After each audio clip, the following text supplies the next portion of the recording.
Over the years, Minecraft has had a lot of features that were said to be coming to the game at some point in the future, whether it be vote candidates from past mob and biome votes, or features from past updates that were either added without a use or postponed to a later date for any given reason.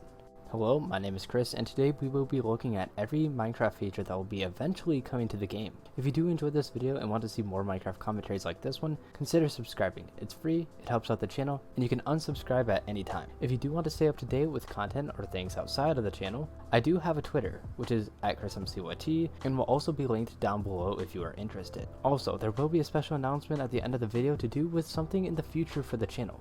So if you are interested in that, make sure you watch to the end. With promotion out of the way now, let's get into the main topic of this video, being every feature coming to Minecraft in the future. I hope you enjoy.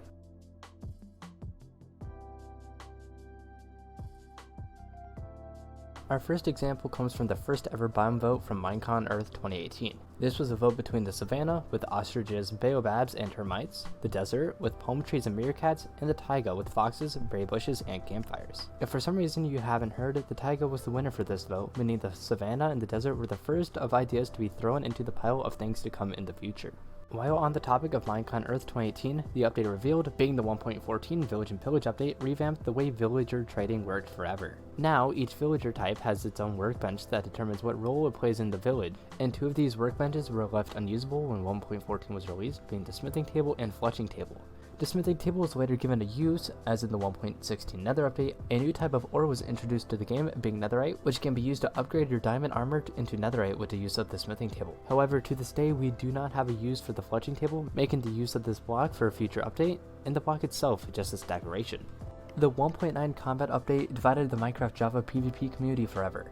And because of this, Jens is working on a fix to the combat system to try to bring the community back together as a whole, and bring parity to the Bedrock Edition in terms of combat. Jens has released secret combat snapshots for Java players to try out, but no betas were ever released for the Bedrock Edition. The new revamped combat system is in its early stage, meaning there is a lot of work to be done, so we will not see these changes for at least a couple of years. Back onto the topic of biome votes. We were given another one during Minecon Live 2019, with a vote between the Battlelands with vultures and a new type of cactus, the swamp with frogs, chest boats, and mangrove trees, and mountains with goats, snowier snow, and improved mountain generation. The mountains did end up winning and were added not in the nether update announced the same Minecon, but in the caves and cliffs update, which also completely changed the generation of the overworld as a whole. The swamp features were announced to be coming in the 1.19 wild update, with the features already listed along with mud bricks, and a new type of biome exclusively for the mangrove tree, being the mangrove swamp. Unfortunately, the Badlands has not been mentioned ever since the vote, and joined the desert and savanna in the pile of biomes to come in the future.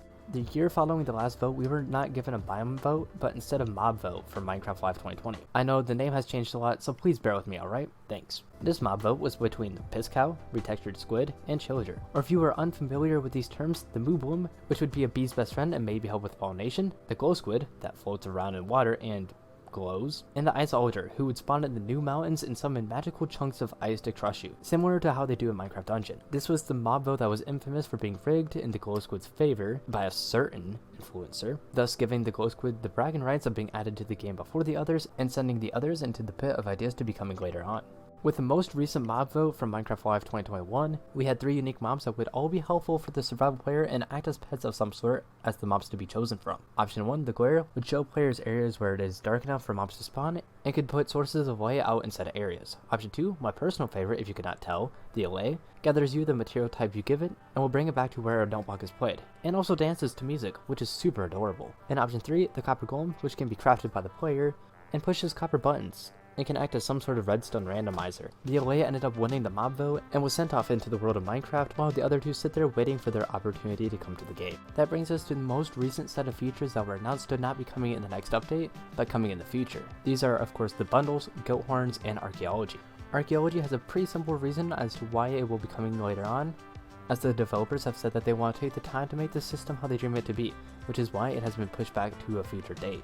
The other features being pushed back, the goat horn and bundles, has a lot of people, including myself, confused on why they weren't coming to the game in the Caves and Cliffs update or even the Wild update. The bundle could have been pushed back because of touchscreen device support, and the goat horn because the developers want to make sure that they give it a good use, but for the time being all we could do is theorize on these features and wait for them to be able to see the light of day again. These features are some of the biggest to be coming in the game in the future, and I am excited to see how they are implemented when it's their time to come to the game.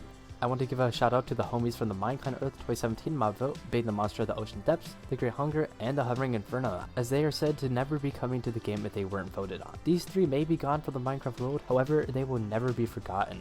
I did say I had a special announcement for something in the future of the channel, and since the video is nearing its end, I might as well tell you what it is. The legend himself, FizzyBanger, had agreed that if we get to 5,000 subs on the channel, he would be down to do a Q&A interview for the sub goal. If you want to see this in the future, you can help make this possible by subbing to the channel, and while you are at it, go show my homie Fizzy some love as well. His channel will be linked in the description, and let's get him to 50,000 subs. Anyways, that is it for this one. I know I haven't made videos in such a long time as of the time this video is coming out, but don't worry, ChrisMC is back, and back better than ever. If you did enjoy today's video, please consider subscribing to the channel, liking the video, and sharing it with your friends, as it helps out the channel a lot and helps grow the ChrisMC community to be bigger and better than before. I hope you did enjoy this video. I'll see you next time, and have an amazing day.